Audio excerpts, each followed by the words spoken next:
Alrighty, hello guys, back again with another First Impressions review, this time for EdgeWorld. I'm mixing it up a little with an RTS game here.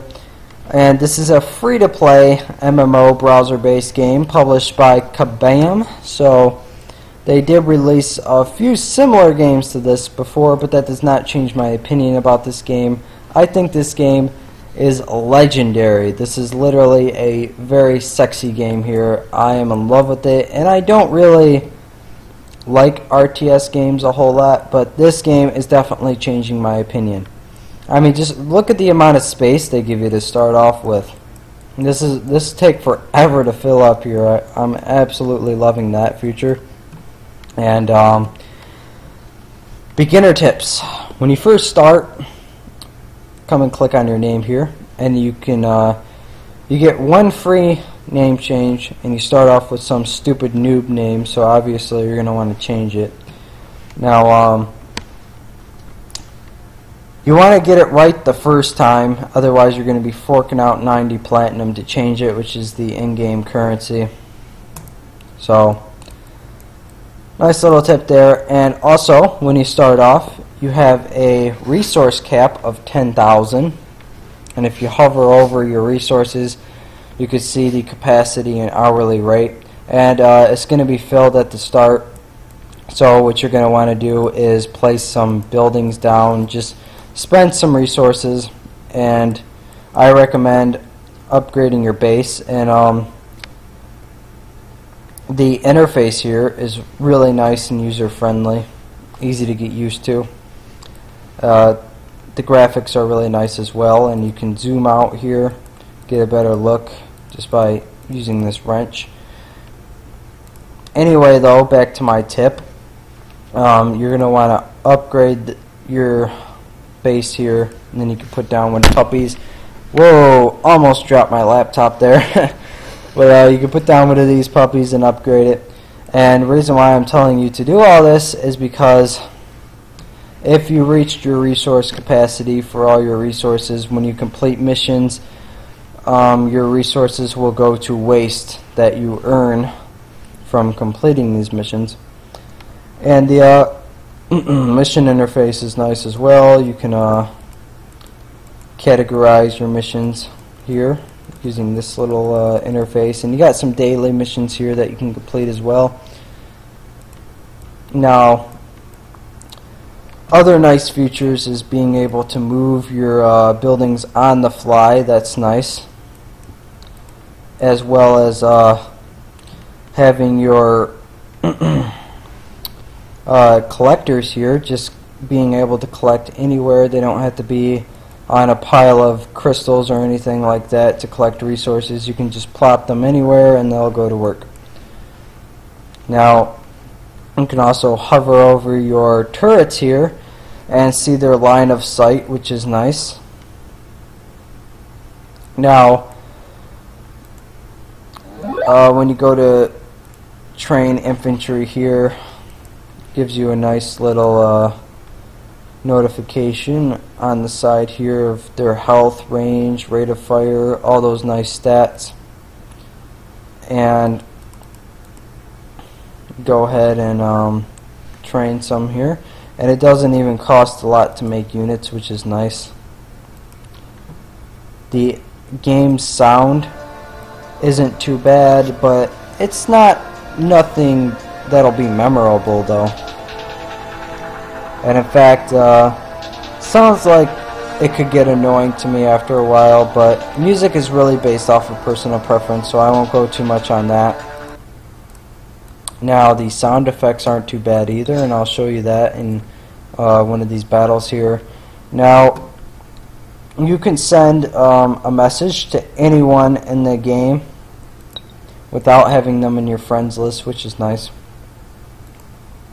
You have the option to verse players or computers. So I'm going to go and attack the computer's base here and kind of give you an idea of what the sound effects are like in the game. Now, when you first enter a base, you're going to want to click this up here, and then you can come down and just keep clicking this to see how many units you want to send in. And warp gate is full, so if you upgrade your warp gate, you'll be able to send more units in. And right here, it tells you how many or how much resources you've collected.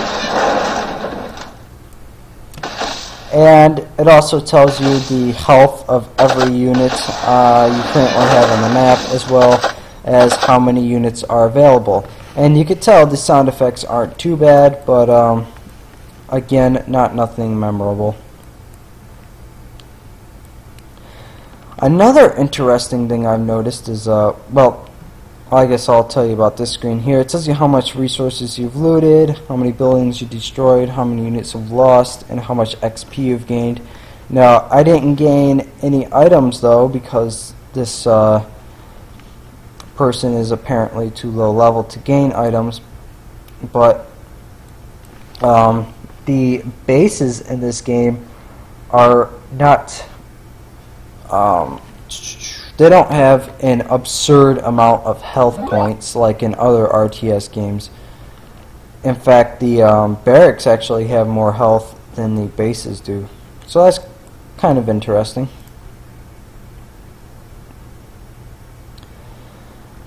Alrighty, heading back to the base now. The loading times aren't too long in this game, and usually it loads a lot faster than that actually. But the buildings in this game, you know, there's only a handful of buildings. There's not too many. What I like is there's not 50 buildings for resources or resource collectors. You only got one for each type. That's nice. And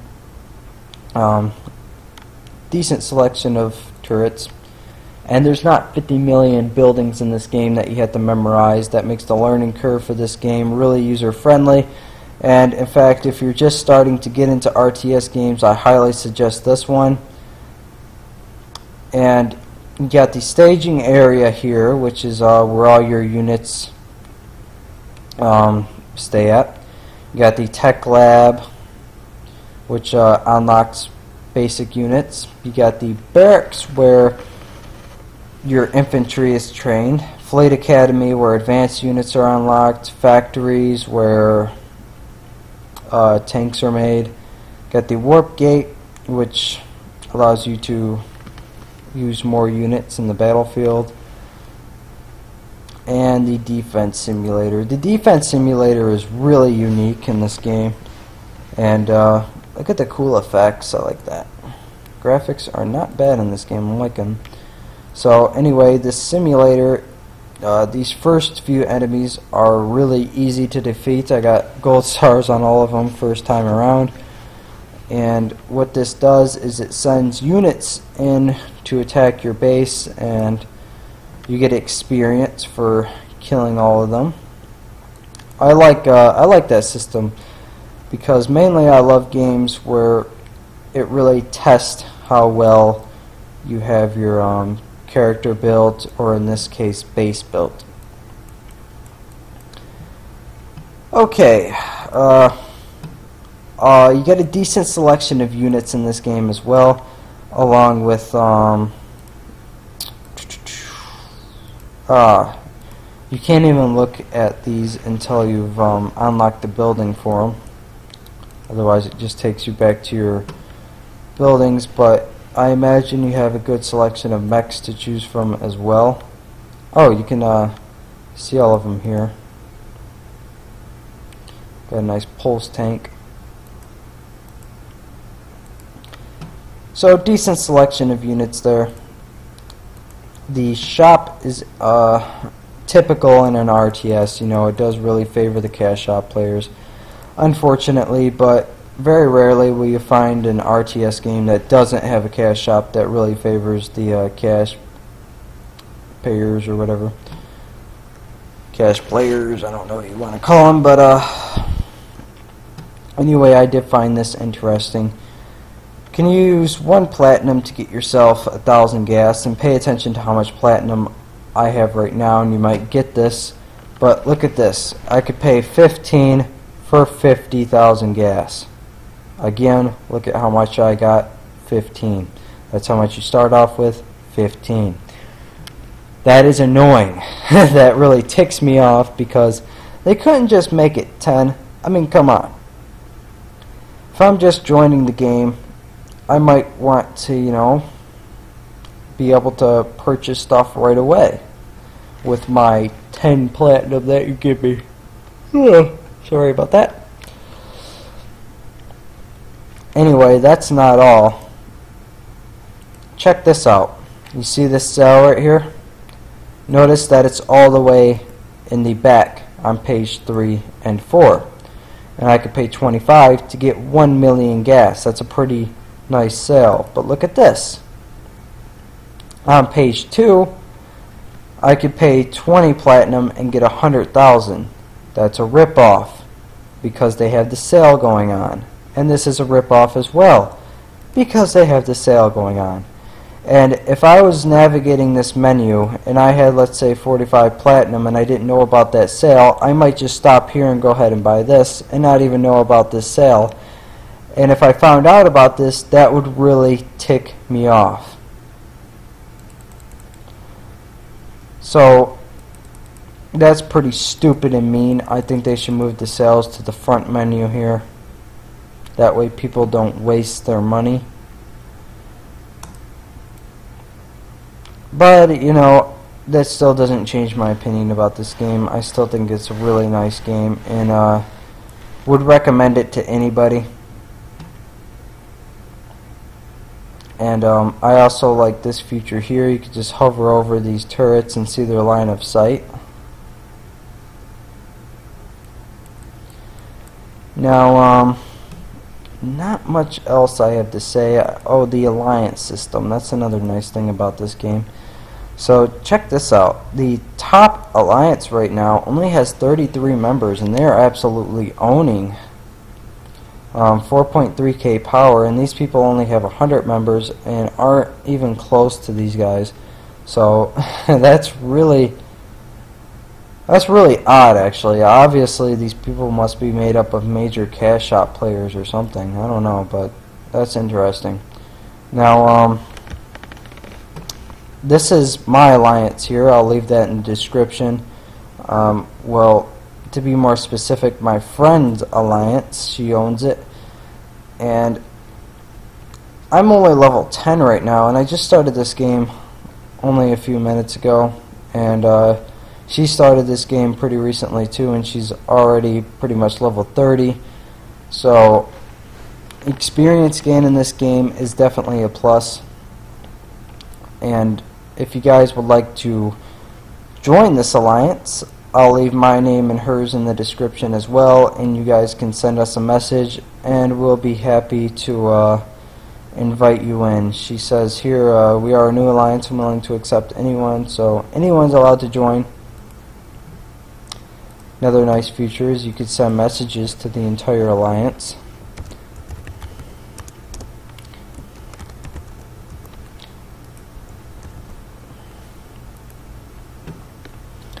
And even sends it to me as well.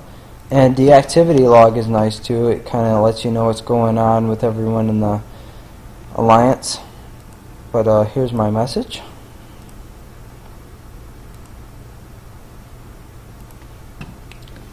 Alrighty guys, now last thing I have to talk about here is the map. So this is another really nice feature about this game. If you don't know how to navigate this, if you hit this here, you'll go to your little sector, and this is currently what we own right now.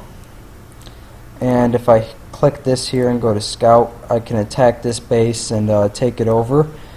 And look at that, that's kind of funny, the turrets follow your mouse. But anyway, if we successfully take this over, we can that then becomes a part of our base. But if I were to attack this, since it's not close to our base, and you can't do it diagonally either, we could still attack this and get the resources from it and whatnot, but it won't become a part of our base because it's not close to us. In fact, oh wait a second, we can attack it, but I swear in the tutorial it said that we could. Oh well. That's not smart to attack it anyway. It's better to attack the ones that would be close. That makes sense to do it. And for having lots of base is taken over, you get better rewards. So I'm going to get my next reward in 17 hours apparently, which is crazy. But that's pretty much all I have to say for this game. You know, you're going to be completing a lot of quests in the beginning, so I recommend just going crazy and, you know, building lots of stuff and making units and whatnot, and you'll complete a lot of quests right off the bat. But if you guys want to check this game out, I'll have a link in the description. I highly recommend it. It's a really fun game, and so far I've had a lot of fun playing it. But if you have any game recommendations, leave them in the comments and I'll be happy to check the games out. By the way, I am on this sector here, July, Salt and Pepper, and you can just change your sector by clicking on that. But like, fave if you enjoyed the video. I'm currently going to be doing a review for what's that game? Lineage 2 and Maple Story. So I hear Lineage 2 has a really great PK system, so I'm looking forward to that. And anyway, guys, like I said before, like and fave if you enjoyed the video, and I'll see you guys in my next one.